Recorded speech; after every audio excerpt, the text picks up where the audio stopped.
మరి ఏ ఏ ఊర్లో పోయి ఒక రైతుని అడగండి, ఒక మహిళను అడగండి. ఇలా హాస్టల్స్ లో మేము ఎక్కడైనా పోతే సీట్ కావాలని చెప్పి కొట్లాడుతుంది.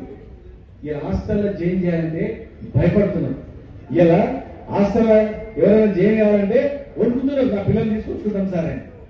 మధ్యాహ్నం భోజనం బాగుందా, ఇంటికాడ భోజనం బాగుందా మేము అడిగితే మధ్యాహ్నం వచ్చిన భోజనం స్కూల్లో బాగుందని వందల మంది చెప్పి నేను ఏ స్కూల్ పోయినా పిల్లలు కనిపించారండి బయట. అది అన్నం ఎక్కడ బాగుంది బిడ్డ, ఇంట్లో బాగుందా బయట బాగుంది, మధ్యాహ్నం భోజనం బాగుంది సార్. ఇలా టిఫిన్ బాక్స్ కట్టుకుని పిల్లలు స్కూళ్ళలోకి వస్తున్నారు. హాస్టల్ ఖాళీ అవుతుంది. ఏం చేస్తున్నారు చెప్పండి? ఎక్కడ అవుతుంది ప్రపంచం? ఎక్కడ అవుతుంది ఈ రాష్ట్రం? ఎక్కడ అవుతుంది? ఇలా అర్థమైంది. మనిషి ఉన్నంత వరకు తెలియదమ్మా. మనిషి ఉన్నంత వరకు వాల్యూ తెలియదు. మనిషి లేనప్పుడు తల్లిదండ్రుల వాల్యూ కూడా ఒక పేపర్ చూస్తుంది.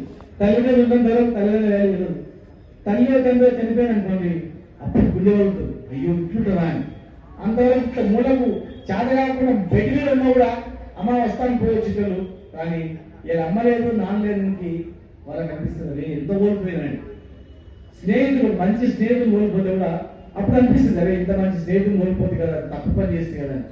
మరి ఇలా మనం ఒక రాష్ట్రానికి ముఖ్యమంత్రిగా పనిచేసి 10 ఏళ్ళు పనిచేసిన వ్యక్తి ఇలా కనిపిస్తలేదంటే కేసీఆర్ ఎక్కడున్నావు, కేసీఆర్ ఎక్కడున్నావు అని చెప్పి రిక్షా వాళ్ళు కానీ ఆటో వాళ్ళు కానీ మొత్తుకుంటున్నారు.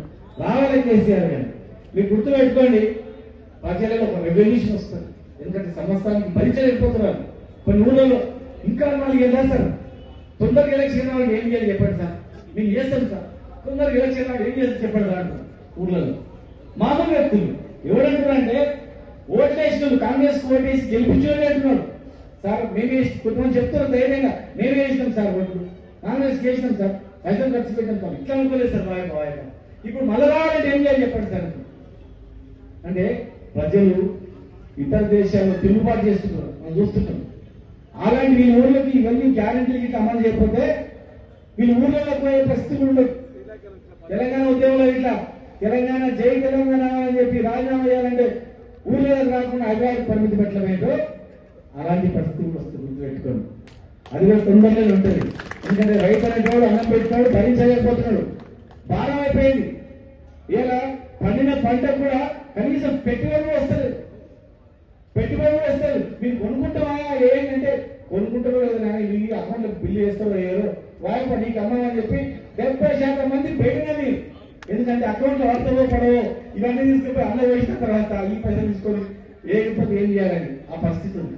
నేను రావాలంటే ఏ గ్రామంకైనా పోదాం, ఆ గ్రామంలో ఎంత పంట పండింది అడుగుదాం, ఎంత పెట్టుబడి పెట్టింది అడుగుదాం, ఆ పెట్టుబడి దగ్గర వచ్చిందా లేదా. ఆ రోజు 20 ఎకరాలు ఉంటే 2 లక్షలు బ్యాంకులో పడేది. పెట్టుబడి వల్ల అడ్డీపైన కూడా ఈ 2 లక్షల లాభం వచ్చింది రైతు. ఇలా రైతు ఏడుస్తున్నాడు. రైతు గుడ్డు సాగుంది. ఇంట్లో చిన్న పిల్ల, ఒక పెళ్లికి వచ్చిన పిల్ల ఉందంటే ఓ 20 ఎకరాలు ఉందంటే 2 ఎకరాలు అన్ని పెళ్లి చేస్తా, ఓ ఎకరం అమ్మి 5 ఇల్లు కట్టుకుంటా, దాని చేత ధైర్యం ఉంటుంది. కానీ ఇలా 50 ఎకరాలు ఉన్న రైతు కూడా 10 ఎకరాలు అమ్ముతా, 20 ఎకరాలు అమ్ముతా అవసరం అంటే కొనిటోడే లేదు అసలు. రేట్ సెల్లో దేవుడు కొనిటోడే లేడు. ఇలా అవ్వని భరోసా ఉంటుండే. మా అవ్వ కూడా నాటే అనుకుంటే 1000 రూపాయలు వస్తాయని భరోసా ఉంటుండే. ఇలా నాటేసి దిగ్గులేదు. ఇలా రైతు భరోసా చేస్తా ఉన్నాను, రకరకాల చేస్తా ఉన్నాను.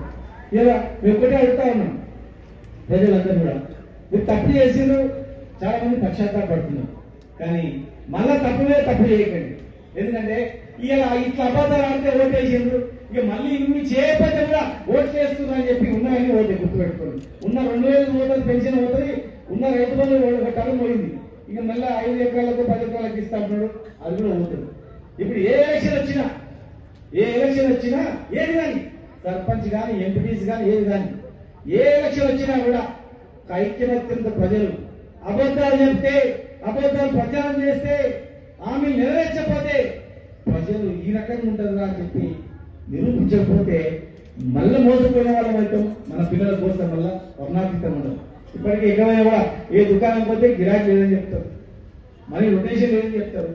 ఎక్కడైనా రియల్ ఎస్టేట్ అడిగినా, కిరాణా షాప్ అడిగినా, ఏ షాప్ అడిగినా, ఎవరైనా కూడా మాది బ్రహ్మాండంగా నడుస్తుంది అనేటట్లు లేదు. ఆయన పెళ్లి చేస్తే కూడా జబర్దస్త్ బొడ్రాయి పనులు చేస్తే కూడా 50 దిగేటి, 100 దిగేటి, ఫుల్ దావులు ఉండేవి. ఇలా అవన్నీ పోయినాయి. ప్రతి ఒక్కరు బొంగు చేసుకోవాలి, జాగ్రత్త దాచిపెట్టుకోవాలనే పరిస్థితి ఉంది. ₹1,00,00,000 దొరకడానికి ₹1,00,000 దొరుకుతుంది. మొత్తం అలా అస్తవ్యస్తం అయిపోయింది వ్యవస్థ అంతా.